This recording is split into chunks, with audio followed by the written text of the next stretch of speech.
Hey everybody, how you doing? Well, that's good. Welcome to PHLY Flyers presented by Mortgage CS. Check out mortgagecs.com/PHLY to start your home buying process today. Company NMLS ID number 1464766. My name is Bill Matz. I'm your director of fun and games for the evening. Joining me for the first time this week is Philadelphia's number one hockey beat reporter, Charlie O'Connor.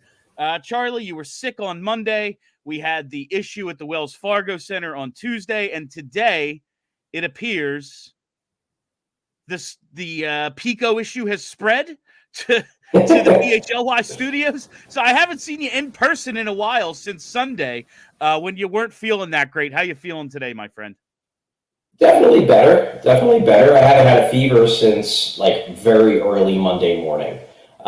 And just dealing with congestion now. So looks like it was just one of those passing flus, but was pretty wiped out all day Monday and felt good enough yesterday to cover practice and cover the game. And now I would have felt fine to come to the studio, but we have a studio problem, so we're doing this remote. Charlie, now the power outage last night at the Wells Fargo Center, I mean, it was the Sixers, right? Like, come on. The timing couldn't have been more perfect.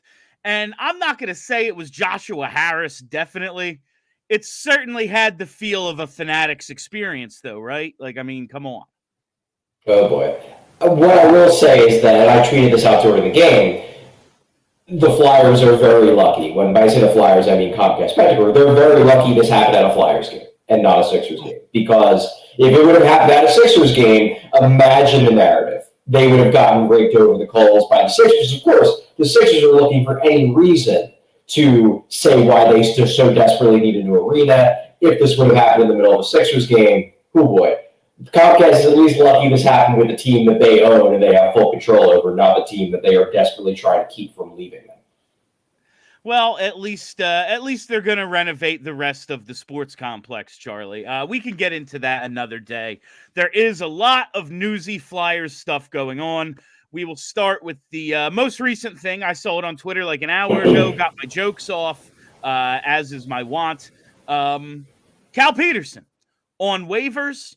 Now, this may or may not signal that, yeah, we just can't ever do that again. Could just be over for him. But maybe they're just trying to accrue some cap space with some off days. You know, he's got the $5 million hit. They can bury some of it in the minors. Who knows what the ultimate plan is going to be. Hopefully we never see him in a Flyers uniform again. But we can pretty safely assume there's a 0% chance he's claimed, Charlie.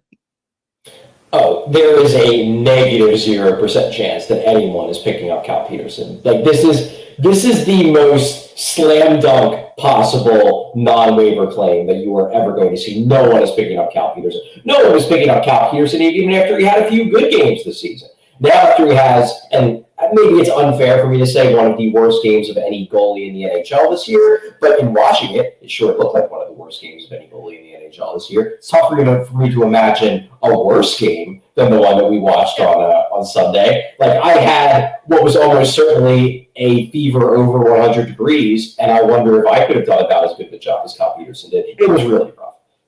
Charlie, looking at how and Vasilevsky wasn't exactly great last night, but looking at how John Cooper played that, like, well, fuck it. Let's go 8.5 minutes without a goalie because we're basically playing without one anyway.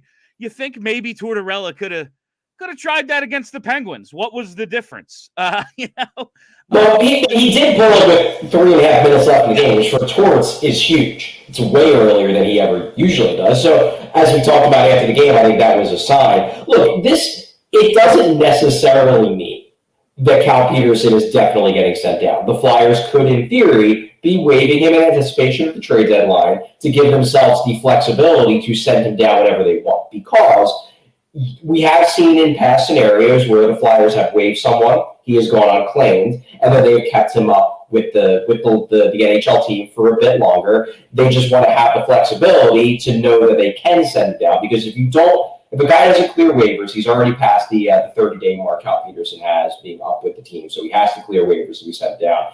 If He hasn't. If he hasn't cleared waivers, the Flyers have to wait 2 days. They have to do the clear waivers and then send him down. You can't just send the guy down in 1 day. This might just be a flexibility thing. However, the circumstantial evidence would imply, based on how poorly he played on Sunday, the fact that I directly asked John Tortorella yesterday, how long is Peterson's leash after that game on Sunday, and would you consider calling up Felix Sandstrom? And John Tortorella's answer was, well, we're having those discussions. That wasn't a no. So we're having those discussions means yes, Charlie. It did. That's basically what the answer to that question was. So hopefully that's it for Cal Peterson. Like you said, I don't know if that's... No, I do know. I am going to say maybe there have been goalies who were as bad as Cal Peterson, but it's impossible for an NHL goalie, a guy who someone thought this is a good idea, we can throw him out there, to play worse than he did. He gave them a 0% chance to win the game. Even the saves he made, it was like, oh, shit. So hopefully that's over. Yeah. Hopefully that's over, and I have no idea if Felix Sandstrom's going to be any better. His AHL numbers suggest we are in for more of the same, but who knows? Goalies are weird.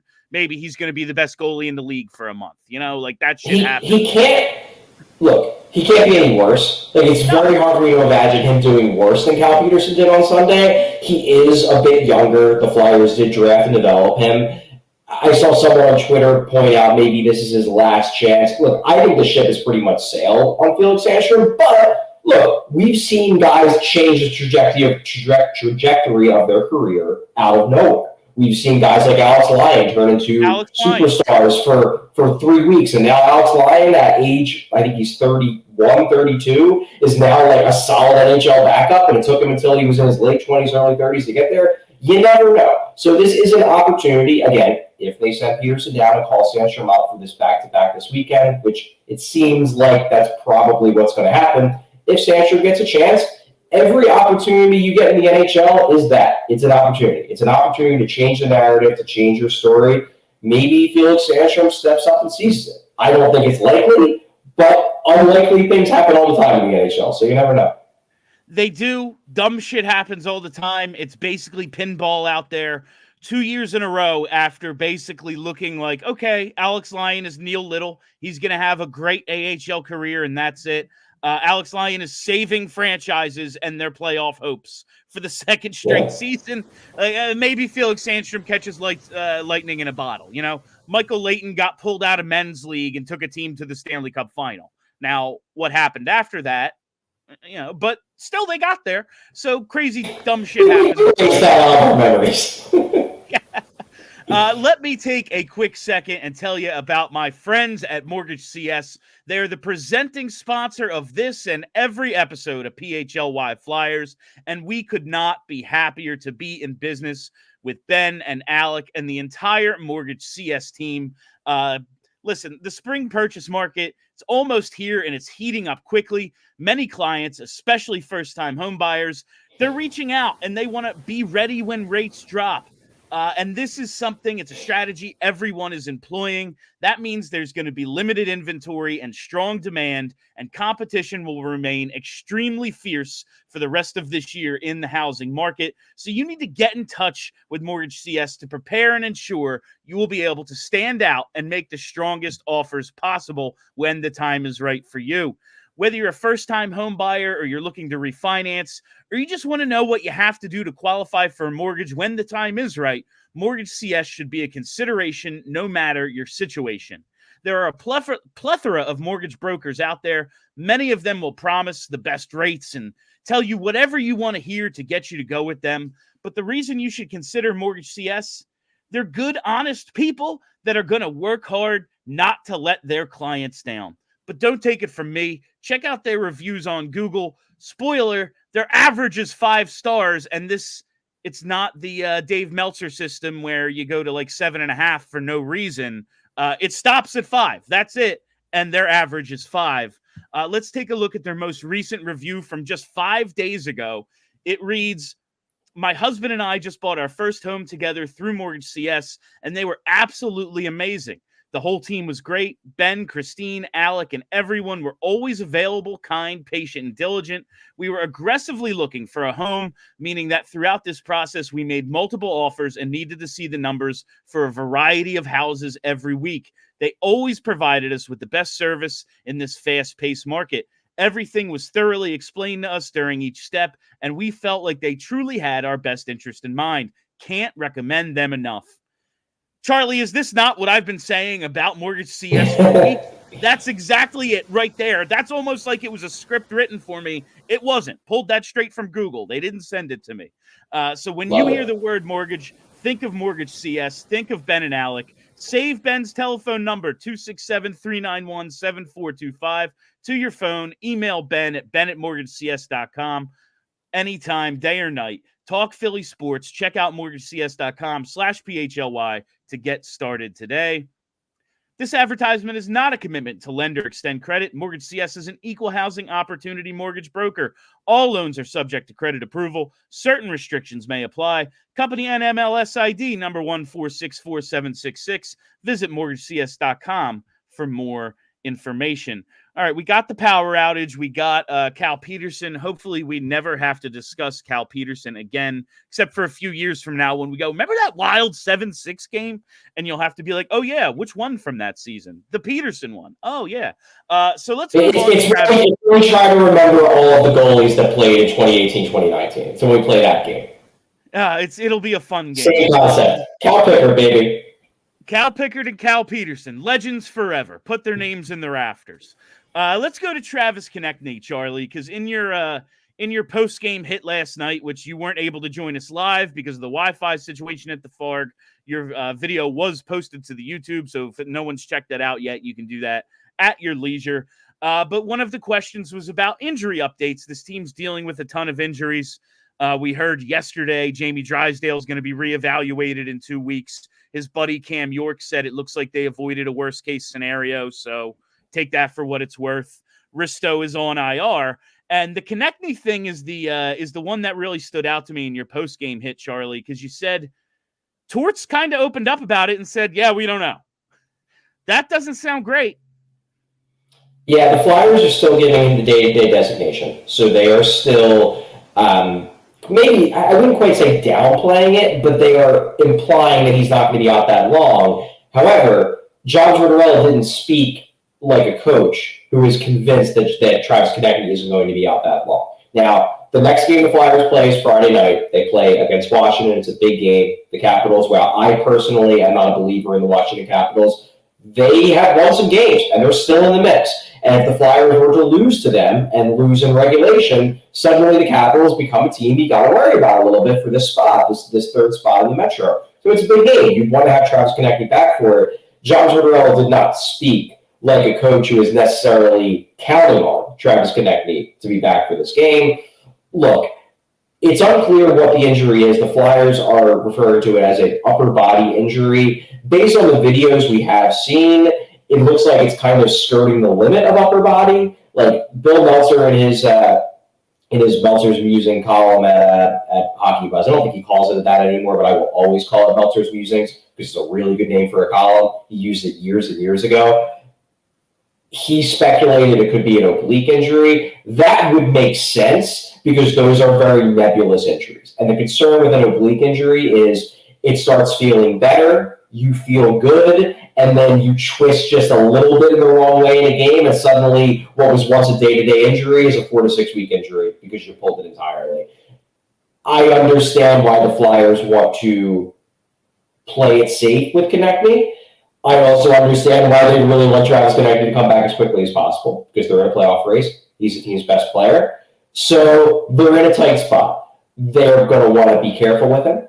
They certainly don't want him to, maybe make something worse. We saw what happened with Claude Giroux and Shane Gostisbehere with core muscle injuries in the past where, a one-season injury turns into a two-season injury, turns into in the case of Shane Gostisbehere, did he ever really get back to what he was that rookie season?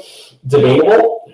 I mean, he had an amazing year in 2017, 2018, but was he ever quite as dynamic as he was as a rookie? Probably not. He adapted. but I don't think he was ever that guy. So you understand why, if that's the injury, they want to play as safe as possible, even though this team very much wants to make the playoffs. I just get the sense that they are going to treat Konecny with kid gloves to a degree, and John Tortorella being John Tortorella, he is very forthright about these things. He's probably more forthright than the organization would like him to be sometimes when he's talking to us about these kinds of things. But yeah, it was concerning in the sense that while he is technically day-to-day, John Tortorella did not speak about him as if he was truly day-to-day in the sense that they are expecting him to be back in a few days. That said, he is their best player, and to make the playoffs, you probably need your best player. Charlie, 12 goals in the last 2 games without him. I'm just saying. What if this is one of those Bobby Abreu situations? No, I don't actually believe that to be. I do not believe that to be the case. He is the personality and the straw that stirs the drink for this team. But I got to ask, TK is out. Farabee has gone, I think, 13 straight without a goal. Tippett has only scored in 2 of his last 11 games. I just named you all of the good offensive players. How is this team scoring? Cam Atkinson doesn't anymore. Couturier is on the 4th line. Cam Atkinson got scratched. What we're seeing right now is they are being carried by all the guys who, in December and January and even a lot of February, couldn't score to save their lives. Noah Cates had 5 points heading into the All-Star break. Scott Lawton looked like absolute garbage up until a few weeks ago. I'm trying to think who else. Travis Sanheim hadn't scored at all in January. I think he had 2 points in 14 games. They are getting points from guys who weren't just depth guys from a scoring standpoint for a couple months. They were the guys who we were actively bringing up on the show and saying, are they ever going to score again? That's how they're surviving. They're surviving because those guys have gotten hot, just as the guys who were carrying the team, or those guys who were ice cold, have gotten cold or aren't playing. Yeah, and that's really where I wanted to go with this, was to talk about the blue line a little bit. Forster, goals in 3 straight. That's huge. He's another guy. Brink comes up, scores right away. That's a big deal. But especially early season, something that stuck out so much was offense from the defensemen. And that kind of dried up a little bit recently as some other guys kind of took over the scoring. But here they are now. Last night, they get the Sean Walker goal. They get another Sanheim goal. They get another York goal. I want to talk about this Sanheim-York pairing. We're going to start with Travis Sanheim. 8 points in his last 8 games.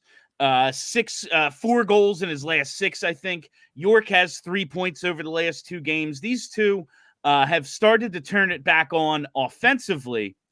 Now, what I wanted to ask you initially about Sanheim, because he looks so much better on the right side, and you brought that up in your post-game hit last night. You talked about he's just more confident. I don't know if he's back to what he was or if it's just a scoring streak, but he's just better on the right. I remember they played Sanheim on the right side in the AHL. Did they ever try this for any real amount of time before, at the NHL level, before this year with him on the right? They did. So the longest stretch he had on the right side was in the second half of the 2018-2019 season, which was a lost season when they played him on the top pair with Ivan Provorov, because Ivan Provorov refused to play the right side. So it was all right, well, if Provy is only a left side defenseman because he refuses to do anything other than that, then I guess we got to try Sanheim on the right. And Sanheim was fine. That pairing was passable, especially given the fact that Sanheim was getting first pair minutes and getting the matchups that go along with playing alongside Ivan Provorov, who's very much the workhorse at the time. That said, he didn't look like this version of Sanheim. And by this version of Sanheim, I mean the Sanheim from the first 2 months of the year and then over maybe the last week. He didn't look like that guy. So, yes, they tried it before.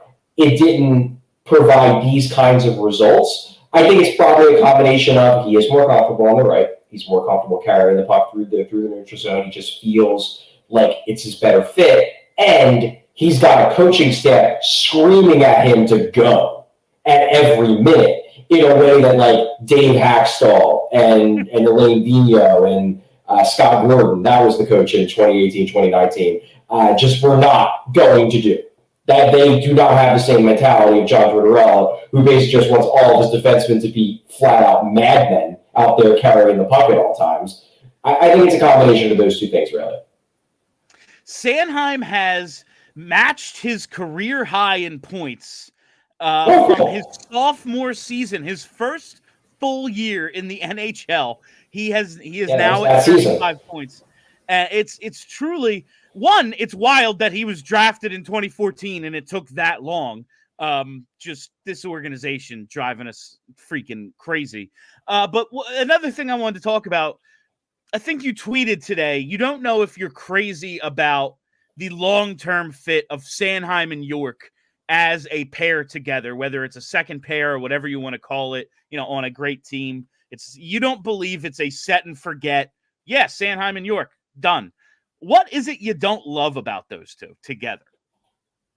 Well, they keep getting outscored. I mean, that's the big thing. Like, they're on the ice for a shitload of goals against. John Bailey actually did an interesting article about this a few days ago. It might have been last week. Basically, that, like, this pairing, it does good things. They're on the ice for a lot of goals against. I just don't know if they have the kind of chemistry necessary to really take full advantage of their talents, because they both do good things. Cam York has improved dramatically defensively. Travis Sanheim has improved dramatically offensively. I just don't know if I love the fit there. I feel like there's a better fit. Maybe it's not somebody who's necessarily even on this roster yet. It could be a prospect. For York, maybe it's Oliver Buck. For Sanheim, maybe it's Emil Andre. Maybe it's someone who they haven't even drafted yet or traded for yet. I don't know. I just don't love that. As a second pair, maybe. As a first pair, I really don't like it. But I think they're just stuck with it right now. Oh, yeah. For right now, yeah, it's absolutely the best they can do. I never loved the pairing, and I'm not the biggest fan of either guy. Now, I think they're making great strides and perhaps can be part of really good pairings. I just wanted to know what your real thoughts were, if it really was just results-based, because you see the game a little deeper, Charlie. You like to dig a little deeper sometimes, but the results are what they are. They do get scored on a shit ton, and I wonder if it's we'll talk about Sam Ersson in a little bit, but when you were saying that, I just thought you tweeted the stat earlier, like his expected save percentage, Sam Ersson's is like 889 based on the quality of shots that this team gives up, even though they don't give up a ton of shots. Like, are Sanheim and York maybe the same in that they're pretty much good, but when they fuck up, do they? And it's a goal. Like, I think that's part of it. Yeah, I think that's part of it. I mean, if you look at their underlying metrics this year, and I'm going by evolvinghockey.com, my personal favorite advanced stats site, by expected goals, they're decent. They're at 49.05%, which is under 50%. It's not great. It's not horrible. It's not great. It's not what you want out of your first pair, but I guess it's passable. The problem is that you look at their actual goals for percentage, it is 35.67%. Well, that's real bad. And if that's what you're getting out of your first pair, you probably should be looking for a better first pair. I mean, that's what it boils down to. I like both players. I legitimately do. I am still skeptical that Travis Sanheim on a great team as a first pair defenseman. I think he's in that 2 to 3 range, where if you give him a great partner, he could be a 2. If he doesn't have a great partner, he's an amazing number 3. He's an amazing, best guy on a second pair. I really do think that's his niche. I hope the Flyers can get or develop good enough defensemen to allow him to slide into that niche. This year, they've asked a lot of him. And I think Travis Sanheim has done a really good job given what he's been asked to do. But the fact of the matter is that the Flyers are getting outscored with him on the ice this year. And this isn't the first time that's happened. I just don't see Cam York as the guy. I really liked, until it became clear that Philip Myers could not think the game at a high enough level to play at the NHL level, I really liked the potential of the Sanheim-Myers pair. I thought their skill sets complemented each other really well. It's just Myers ultimately didn't have the hockey IQ to be a full-time NHL defenseman. Cam York very much does have the hockey IQ to be a full-time NHL defenseman, but I don't think Sanheim and York's skill sets complement each other nearly as well as Myers and Sanheim's do. I think I would like to see a guy who's maybe a bit bigger, who can just, erase some of the mistakes better in the defensive zone that Sanheim's always going to provide, who you don't necessarily want jumping into the play the way they're pushing New York to jump into the play. I don't know. There's just things about that pairing I don't like. They had to use it this year because, again, this defense going into the year looked like a total shit show. It's been a hell of a lot better than I thought it was going to be. But by the numbers, it's not the Sanheim pairing that's carrying this team. It's the Seeler-Walker pairing that's carrying this team. That's the pairing that has killed it by the numbers, true. And I want to get to Seeler in just 1 second, Charlie. But first, for Mailbag Monday, this was a question that I just asked Kelly because Bill and Sewell really wants to know.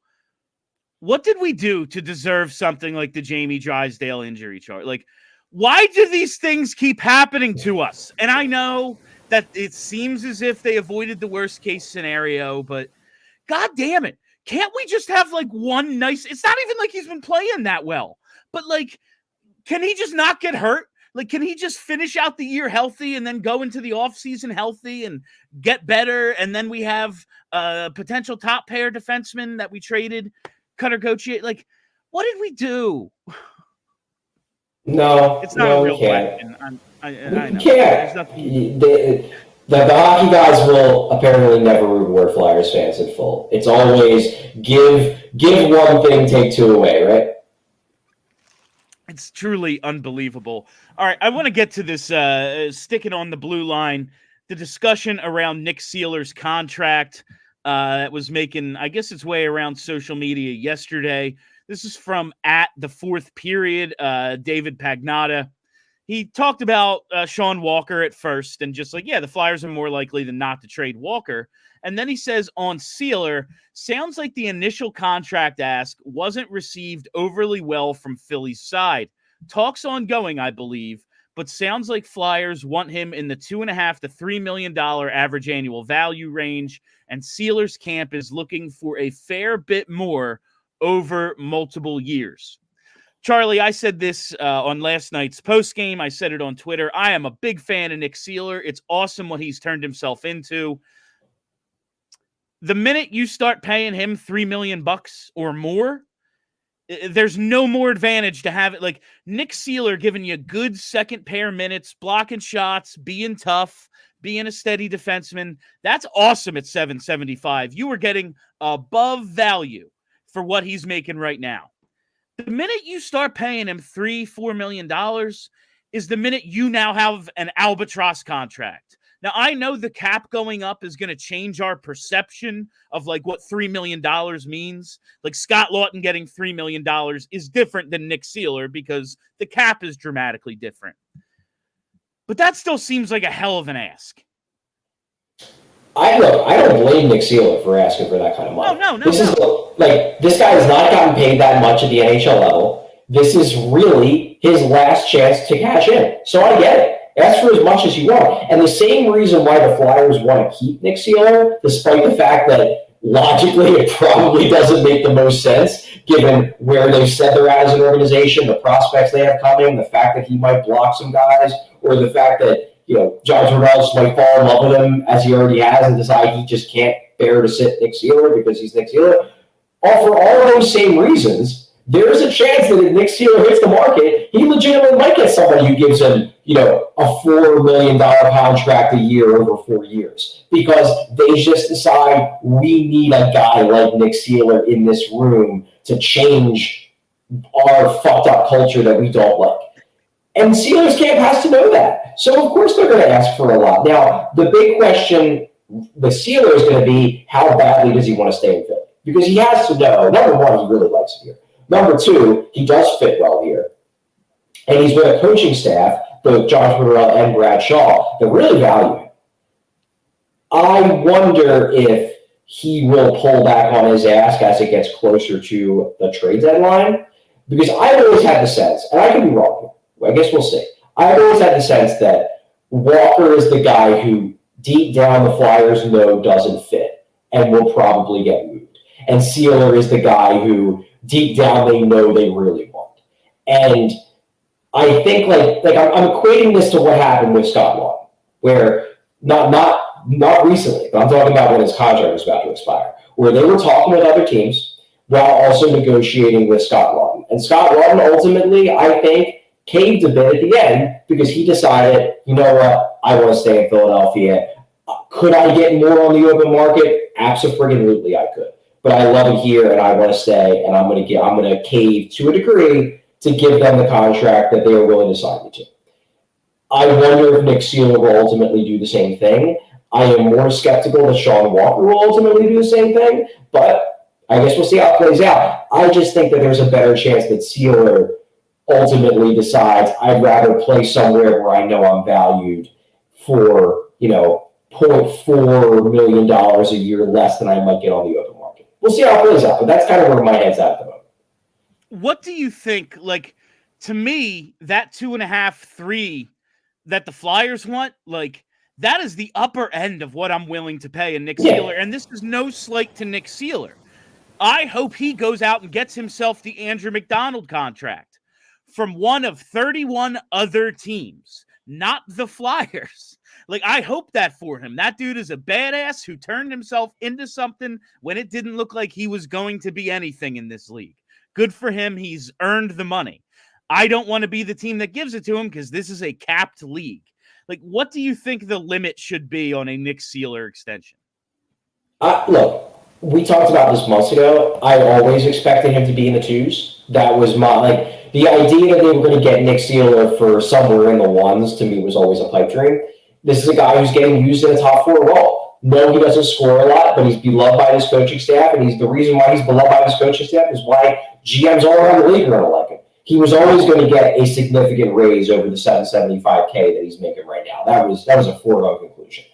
I thought my viewpoint was somewhere in the mid-2s.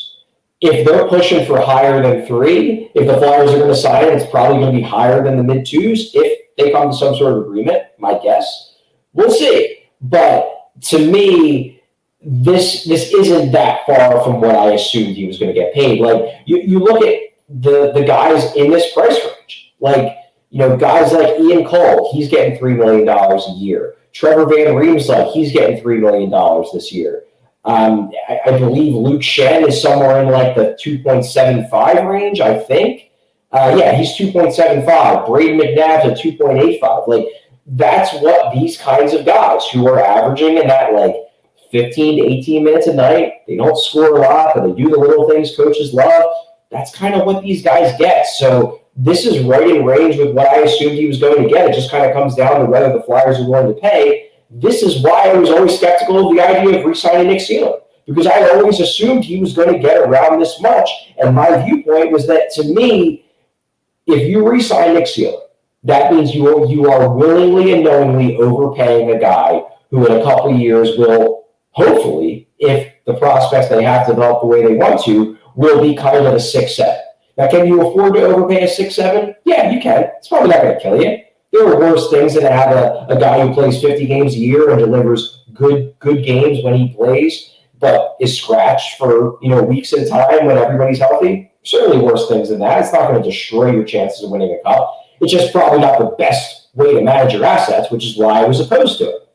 Now, when there are actual numbers being thrown around, it's becoming more clear why I was opposed to it, because these are the numbers I was always envisioning it was going to take to sign him anyway. I, again, really respect what Nick Seeler has turned himself into. That said, given this coaching staff, and we've talked about this, what they've done with literally every defenseman on the roster this year, man, if that Hunter McDonald kid they absolutely love can't be turned into Nick Seeler, if somehow Igor Zamula can't be turned later in his career into Nick Seeler, the way Nick Seeler became this late in his career, if they don't have someone that they can teach to block 5 shots a game and stick up for his teammates, I know a lot of it is intrinsic and attitude and you have to really want to do it. But goddamn, man, I'm not asking you to turn somebody into Adam Fox here. I'm saying can you make me a good 5th defenseman? And it seems as if they're pretty good at that. Rasmus Ristolainen, they've turned into that. I don't see why you can't. I'm looking at that Hunter McDonald kid. If they like him so much, there has to be a reason. maybe he's the replacement there, but we'll all see. We'll see all that down the line. You know, we get talking about these things, and sometimes I just got to remember, chill. This team, they drive us nuts. We've been doing this a long time, and just talking about them gets me fired up, and that's why I do sometimes need to chill, and there's no better way to chill than with an ice-cold Coors Light. So whether you're freaking out about the goaltenders, injuries, the draft lottery, trades, contract extensions, whatever it is that makes you nuts, you need to find the Blue Mountains in your fridge and enjoy a beer as cold as the Rockies, because when everything surrounding your favorite hockey team is on fire, sometimes you just got to chill. When you choose to rise above it all, choose chill. Choose Coors Light. Get Coors Light delivered straight to your door with Instacart by going to CoorsLight.com/PHLY hockey. Celebrate responsibly. Coors Brewing Company, Golden, Colorado. All right, Charlie, it's time to talk about Captain Coots on the fourth line. First off, this is just so perfect. This is so perfect. Really, it's the best thing that's ever happened. You got what you wanted, everybody. You got your captain, and now you immediately get to complain about him. You get to, and it's like all of the people who way back during the Couturier Wars days were like, he's a 4C. Well, you got your wish. I have to ask, though, if you had to choose wingers, Delorier and Lixell or Ronaldo and Reed? Delorier and Lixell are better because Delorier is actually an NHL caliber player. Zach Ronaldo, true talent. I truly believe this. Zach Ronaldo, true talent, wasn't ECHL. He was terrible. He could not play NHL hockey. I'm sorry, he couldn't. He could do 3 laps around the rink before Delorier got around like half. Yeah, he was a really good skater. That was it. He was great at running dudes from behind. He changed he was. He changed that Pittsburgh game by getting Letang. He fought a ref in the AHL. I will take no. I think Matt Reed is better than any of these guys, so I'm taking Ronaldo and Reed. But that's just because, like, I love Zach Ronaldo, and I thought Matt Reed had 3 really, really strong years. He did. But I'll say is that the fourth line. Well, I guess when Couturier he was a third line center during that year when he had Matt Reed on one foot because he was playing a high ankle sprain, and then they gave him Ronaldo because Peter Laviolette loved Zach Ronaldo for some reason. I don't know. Was it? I feel like it was eventually Berube that was like, I'm going to turn him into a penalty killer. And it was like, he's the one who's always in the box. This is a waste of everyone's time. But we could go on about the past forever. We'll have a whole summer to do that, Charlie. All right. So over the last 7 games, Couturier has averaged 14 minutes and 55 seconds. He played a season low on Tuesday against Tampa, 12 minutes and 12 seconds. I went back through his game logs. I found, since his 3rd year in the league, I found 5 games, all of which I'm pretty sure he got hurt in, where he played less than he did against Tampa. His first 2 years in the league, there were like 33 times he played sub 12-12. But since year 3 on, he plays a ton. He's been depended on quite heavily, and he played less than basically he ever has on Tuesday. What's going on with Sean Couturier? He's just not playing well. People want to talk about this, and I get it. Like, it's a story, absolutely, that Sean Couturier is getting 4th line minutes, but there really isn't that much to break down. He's not playing well. John Tortorella has made it clear that when guys aren't playing well, they're going to move down the lineup. Sean Couturier isn't playing well, so he's going to move down the lineup. And I think this actually, am I happy to see Sean Couturier struggling? No. Am I concerned that they may have burned him out over the first half of the year by playing him 20 minutes a night after he missed a year and a half due to back surgeries? Yes, I'm legitimately concerned about that. But in a way, this is kind of a good thing because it shows that John Tortorella actually is consistent in his treatment of players. That this isn't a case of, well, I have one set of rules for my star guys and one set of rules for the young guys, which was definitely the case in like the Haxtell era and even to a degree in the Vigneault era. Although Vigneault was more like he played favorites, like he just didn't like Voracek, but he liked Couturier, so like that was the thing. Haxtell, there were legitimately two sets of rules. And there was always one set of rules for Ivan Provorov and then one set of rules for every other defenseman on the team. This is showing that, you know what? Okay, yes, I scratched Morgan Frost. Yes, I put Scott Lawton on the fourth line. You know, yes, I have been hard on some of the young guys. I've sat Joel Farabee after one bad shift in the first period, but I will also scratch Cam Atkinson, who I've known for a decade and coached for years, and we're like actually buds. And I will move Sean Couturier down to line 4 if he's having a bad month. This is showing that John Tortorella will do it to anybody. No one is safe from his wrath. And you might disagree with his style of coaching, but at least he's consistent. No, this is something JP and I talked about a lot last night. Like, as much as I'd rather Sean Couturier just be the 1C right now and look like his old self and we're off to the races, for this culture, like, we've talked about guys like Tortorella or if it's Laviolette, whoever, these guys who are kind of hard on you, their message runs thin. And I think a lot of times coaches can wear out their welcome quickly because the locker room just goes, no, you're bullshitting me, so I'm not listening to this. John Tortorella, when he scratches Cam Atkinson, when Sean Couturier plays fewer minutes than he's played since he was a teenager, it's not great, but it is kind of a message to everyone else. Like, everything is earned. Like, Bobby Brink comes up and gets his opportunity. He plays 15 minutes. Sean Couturier doesn't play well. He was just given the C 2 weeks ago. Yeah, man, you're the 4C right now. Don't know what to tell you. On a team with no centers, you're the 4C somehow.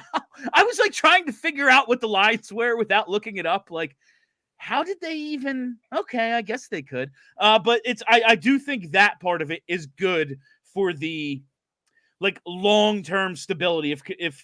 If Torts is going to be here as the head coach longer than I kind of think he lasts most places, it's going to take efforts like this of people realizing like he's not bullshitting us.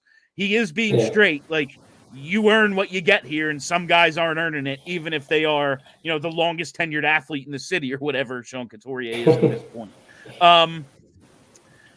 Just so I'm not suggesting this is the case. I am simply putting on my journalist hat and asking someone who actually knows, a real journalist.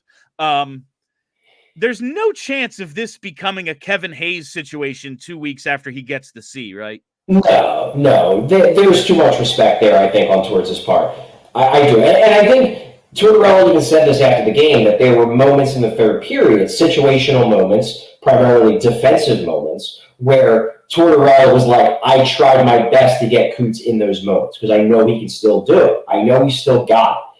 I think really what it boils down to is that right now he doesn't have a lot of confidence in Sean Couturier's offensive abilities. Like, that's why you put him with Nick Deslauriers. The thing with Nick Deslauriers is, I don't care how good of a center you are. If Nick Deslauriers is on your wing, you're not scoring much. Because Nick Deslauriers can't score. He just can't. Even when he was playing legitimately good hockey in October, he had like 2 points. If that. He's not an offensive player. He just isn't. And if you have him on your wing, you ain't scoring goals. Like, that PhD line was fun. It was a fun line. It drove play. It got a lot of chances. You know what it didn't do? It didn't lay the lamp.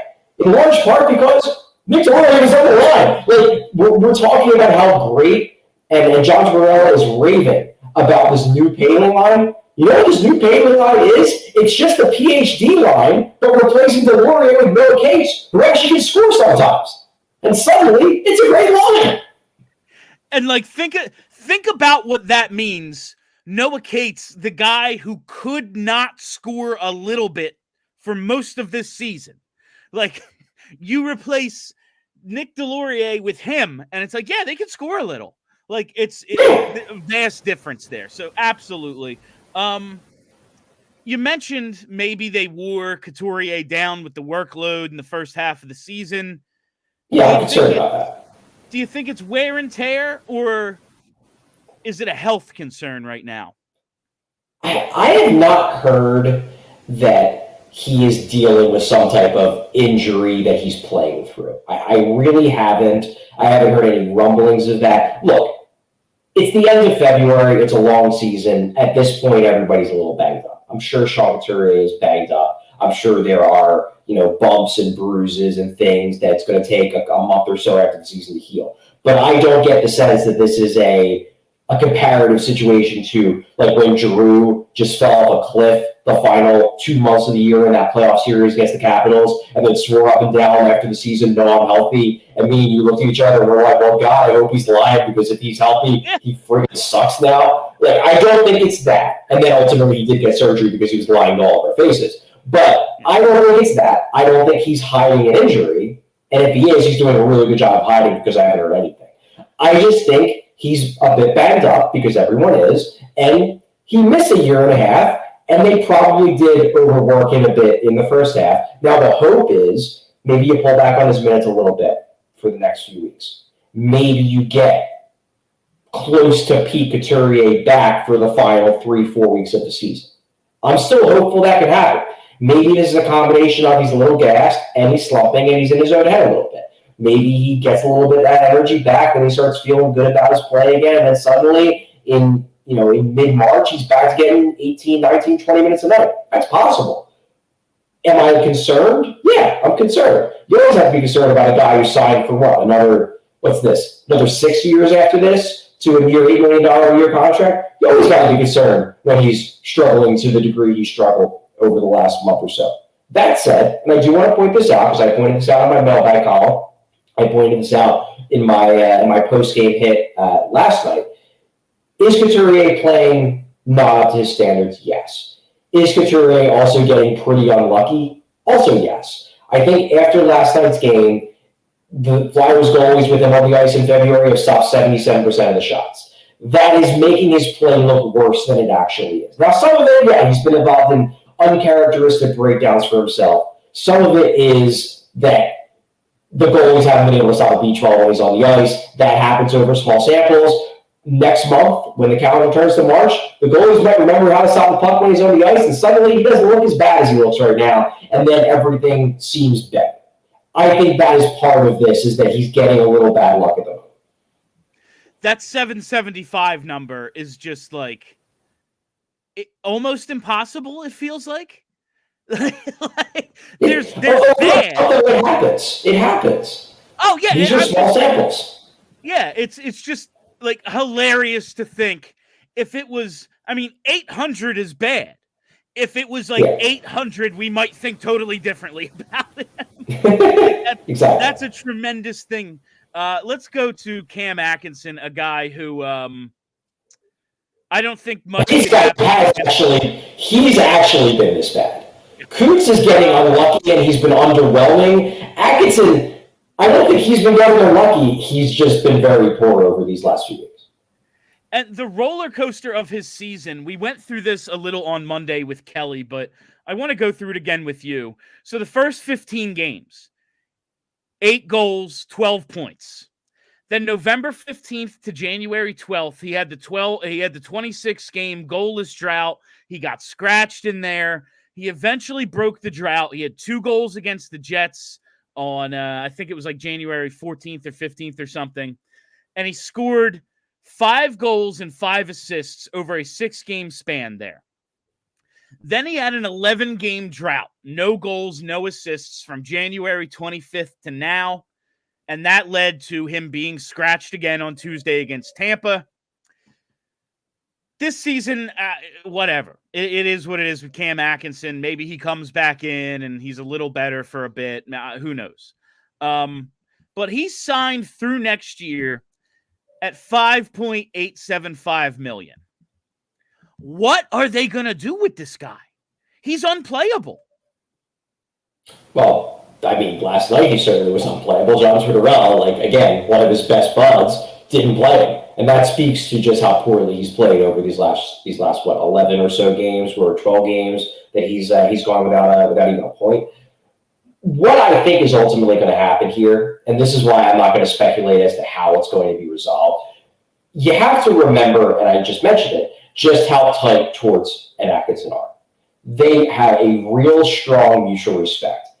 I really think that they are going to have some tough conversations, the two of them, this summer, about basically like what they should do about this. I could see this playing out in a lot of different ways. I could see it playing out where Tortorella basically says to Atkinson, look, I just don't know if we can play anymore. I don't know if you're in the picture. We have all these young kids. Like, you're blocking out somebody like Bobby Brink. You're blocking out somebody like Samu Tuamalo. I don't see how you fit. We might have to buy you out. But I think that's a conversation that, like, they're not just going to do it. They're going to talk to Atkinson. And I think if Atkinson basically is like, give me one last chance. Let me work my ass off this offseason, and let me show you that this year, that my struggles this year were because I missed the previous year, not because I'm cooked. And then maybe they talk about it, like, look, if it's a month into the season and I just don't have it after giving it my all in the summer, I'll accept that. And then if you need me to be a 13th forward for this team who is more just a locker room guy, I'll do it. Like, those are the kind of conversations that I feel like those two have a strong enough rapport that they can speak frankly and honestly to each other. Now, look, at this point, Cam Atkinson is still very much of the belief that he could turn this season around. And there's still time. There's still another 5 weeks or so left in the season, 6 weeks. Maybe Cam Atkinson has another big spurt like he had before the All-Star break that gets us thinking, hey, maybe he does have something left in the tank. There's still time, but they are running out of time. He is running out of time to show that he can still provide something, and it's not trending in the right direction. I just think that this isn't as simple as the Flyers unilaterally making a decision about Cam Atkinson's future. I think that there is enough mutual respect there between the two parties that Cam Atkinson will very much be a part of the decision as to what happens next for Cam Atkinson and the Flyers, which is why I don't want to speculate on what it's going to be, because I think he's going to be a part of it. Okay, because like I laid out a few options. I think it's unlikely any team would trade. I mean, not at this deadline, but like in the summer. Definitely but not. I do think there could be a fit if they were to retain 50%, which would be a little under $3 million for each side. Columbus, we know the problems they're having. Maybe to restore a little bit of order, they think accountability's been an issue since John Tortorella left. Well, we can't get John Tortorella, but we can get his buddy, the guy who's like a big part of the culture up in Philly. And at $3 million or a little less, like maybe Columbus would be willing to do that. I also think he'd score 20 goals in Boston next year because fuck us. Everybody does. Everybody scores 20 goals in Boston. Yeah. Like the buyout number isn't huge. It's 2.385 for next year, and then another 1.76 the following year, and that's not that much. And then there's the possibility of him becoming Mark Stahl. You play him some, but whether it's Brink or Tuamala or whoever, they get 75% of the time because that's what it's about. And if he's willing to accept that role, then you just let the contract expire. You don't have to worry about a hit the following season for a buyout. You don't have to worry about a retention slot and everything. That's probably the best way for this to go, but there's options. I would love to be able to hear those conversations though between those two specifically and Danny, because Danny is a guy who got bought out and he didn't want to leave and the organization didn't want to do it, but it was like, we fucking have to, man. Like it's just a salary cap issue at this point. That's not the situation the Flyers are in, but they are in a situation where it's like, are we really going to give this guy $6 million to? It's less the cap. And look, maybe there's a situation that changes this summer where the Flyers speed up their timeline and suddenly the cap matters. But it's really less about the cap and it's more about the spot. Because the roster spot is more important with Atkinson than the cap space, just because they have so many right shooting wingers. They just have so many, and they have so many coming still. Like Bobby Brick just got called back up. Samu Tuamala is not far away from being NHL ready, and you already have Owen Tippett's a right shooting winger who's playing the left side. Tyson Forrester is a right shooting winger playing the left side a lot. Travis Konecny's probably going to be part of this long term. Like, they have a ton. Garden Hathaway is under contract for another year. Now, granted, he's a fourth liner, but I guess that's theoretically a spot you could put Atkinson, except Hathaway's better at being a fourth liner winger than Atkinson is. So they're just in a weird spot where they have so many guys who are right shooting right wingers naturally that appear to either be significantly better now or are much more part of the future than Cam Atkinson can possibly be. They're in the organization that are either in the NHL or close to NHL ready. That's the problem they're facing with Atkinson. The cap, look, would it be nice to have more cap space? Sure. It's always nice to have more cap space. Gives you more flexibility. You know, you can make more trades, you can take on money, you can add, draft picks by being a broker. Having cap space always helps. But unless the Flyers are pivoting starting next season into being a contender, it's not the end of the world to overpay Cam Atkinson to be a 13th forward. What would be the end of the world is if they keep Cam Atkinson playing 80 games next year and he just stinks and he blocks Samu Tuamala from getting a look. That would be the worst case scenario. What if, and I'm just spitballing here, they play him in 81 consecutive games and sit him on the final day? Oh, Chris Vandervelde, Dave Haxtell, what a legend. Just the fucking best era of Flyers hockey. In retrospect, and at the time, nothing infuriated me more. In retrospect, it's kind of like a game respect game. Like, I gotta respect the troll. It was such a good troll by Haxtell. It's one of the funniest things that's ever happened. Like, it was one of my favorite days on Twitter ever. And it was just it got us through a whole season of bullshit, Charlie. Yeah. An entire season where nothing happened. Oh, something happened, all right. And it was, thank you, Chris Vandervelde and Dave Haxtell. Listen, we only have a few minutes left, only a couple more things I want to talk to Charlie about today. But first, it's the final day of our sale at PHLYlocker.com. 30% off. Look at this clearance sale. Get ready for the spring. Listen, we got the Flyers going to the playoffs. We got the Sixers probably going to the playoffs. Phillies opening day, not that far away. You need to gear up for the spring. Do it at PHLYlocker.com. This is your last day to get in on this 30% off sale. Get the shirt with Bully Charlie on it. Get your Mad Russian Matvey Michkov stuff. Get that Bobby Clark 8-bit shirt. Whatever it is. Dry Guy the Fly Guy. Dry Guy the Fly Guy. Yeah. Show your support while he's injured. Make sure you hit up PHLYlocker.com. Get everything you need. Do it. I'm begging you. I need you to do this for me. All right. I think that's the sales pitch they were looking for, Charlie. The only real thing I wanted to talk about left, we'll do Sam Ersson. A couple of things shocked me here. First, when you tweeted out the Ersson stats earlier, I think it was NHL Network said he's been like awesome since the All-Star break, and you quote tweeted it. First of all, the league average save percentage this year is .899. I heard it was down, but isn't it like between .909 and .911 usually?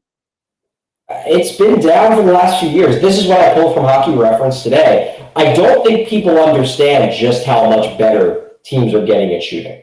This has become a thing.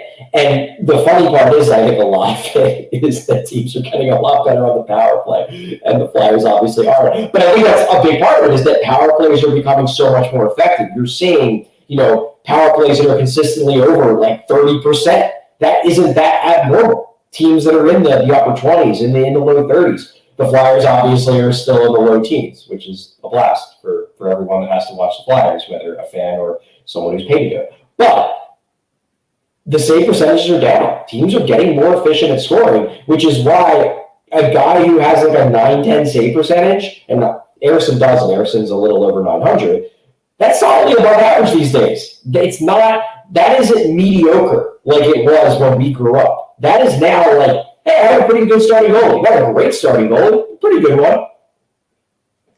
And that's I guess the craziest part is about Ersson specifically, the expected save percentage per evolving hockey, like I referenced earlier. Ersson is at 889 expected, and he's at 901 for the season. Like you said, not setting the world on fire, but for a rookie goalie, basically thrust into this number one position, he's doing a pretty damn good job. Do you think he's a legitimate? He's not going to win the Calder, but do you think he's going to get some down ballot love? Like we're going to see Sam Ersson 4th or 5th in Calder voting? Well, I mean, what I will say, and I mean, I guess I don't know for a fact that I'm going to get a vote because I'm no longer at the Athletic. It's possible I might not. I have gotten votes the last 5 or 6 years in a row, so hopefully I will. If the Flyers make the playoffs and Sam Ersson is the starting goalie, like carries them the rest of the way to a playoff berth, he's going to be on my ballot. So he's going to get at least one. Well, that's I can guarantee you that. Mike, just place the bet in order to cash it out, Charlie. All right, that's what I'm really trolling for, is the award stuff this time of year. It's all so juiced to hell, but you think you can find a little outlier in there. Might be worth betting, but we'll see. The last thing I want to discuss today, it's Tyson Foerster. Goals in 3 straight since coming back. He's just feeling it right now. I realize, like, the actual shot that Vasilevsky let in last night, not super impressive. But he put himself in position to beat the goalie with that backhand shot by making a move I didn't think I would see out of him anytime soon. He is just feeling it right now. And when you look at this team's, like, over the scoring statistics for this team, I know we've been like, he's kind of disappointed in terms of, like, just the goal total. Scored his 14th last night. He's 4th on the team in goals. Like, was he ever going to be higher than that? He's kind of delivering what we expected, even if, obviously Tippett's going to get 40 and Joel Farabee, he'll be at 30. And, like, none of that happens. So, like, okay, being 4th on a team with 330 goal scorers isn't the same as what they have, but he's been pretty damn good. I have very little complaint about with Tyson Foerster. And I think it's also worth noting that now, if you look at his metrics for the full season, he's scoring at 11.9% of his shots, which is slightly above average. If you include his 3 goals on 15 shots on goal in the 8 games he played in the NHL last season, he has a 12.8 shooting percentage at the NHL level, which is pretty good. It's not elite. You're hoping that a guy with his quality of shot can maybe finish on more chances than that. However, like, Joel Farabee and Travis Konecny, like guys who we view as plus shooters, Travis Konechny's career shooting percentage is 12.6. Joel Farabee's is 12.7. Tyson Foerster so far is at 12.8. Like, he maybe is a better NHL shooter than we've given him credit for. Granted, part of this is coming on the wake of a hot streak. He scored 4 goals in 3 games. That might regress a bit. Or maybe this is the regression. Maybe what he was doing before was the unsustainably low, and now he's regressing up to his actual true talent level. So now the question is going to be, can he shoot more? If he can finish at a higher than expected level, can he develop into someone who generates 200 shots on goal a season rather than 140? That might be the next step of his development. But I think what you're seeing is you're seeing a guy who's playing with confidence. You're seeing someone who already was playing strong two-way. And now you're seeing a guy who is flashing the talent that could make him into a legitimate top 6 forward for years to come. We'll see if he holds to it. Oscar Lindblom flashed the talent too. And then obviously awful things happened to him. He never came back the same. So you truly never know.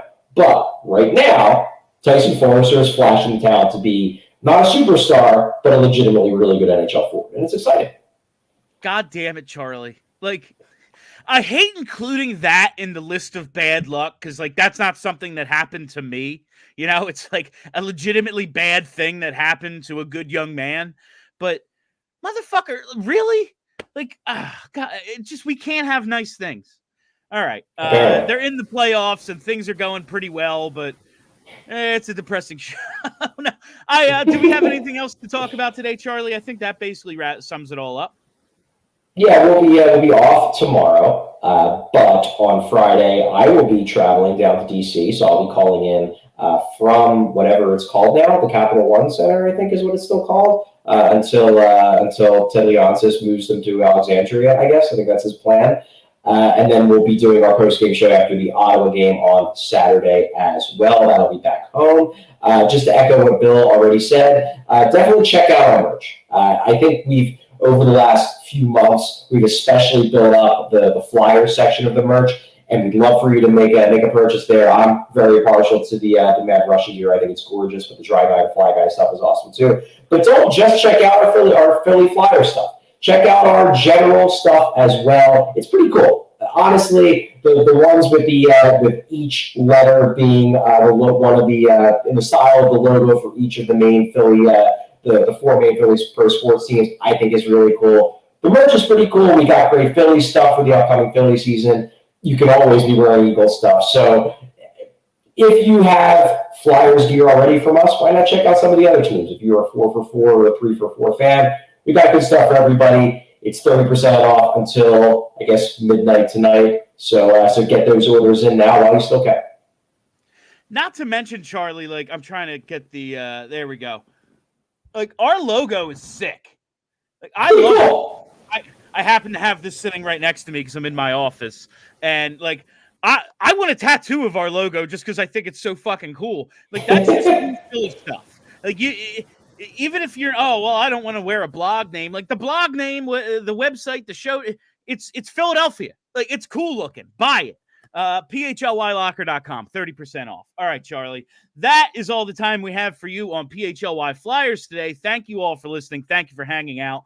Remember that this show and every show we do presented by Mortgage CS. Check out mortgagecs.com/PHLY to start your home buying process today. Company NMLS ID number 1464766. My name is Bill Matz. For Charlie O'Connor, we will talk to you on Friday, fam. We all silly like the mayor.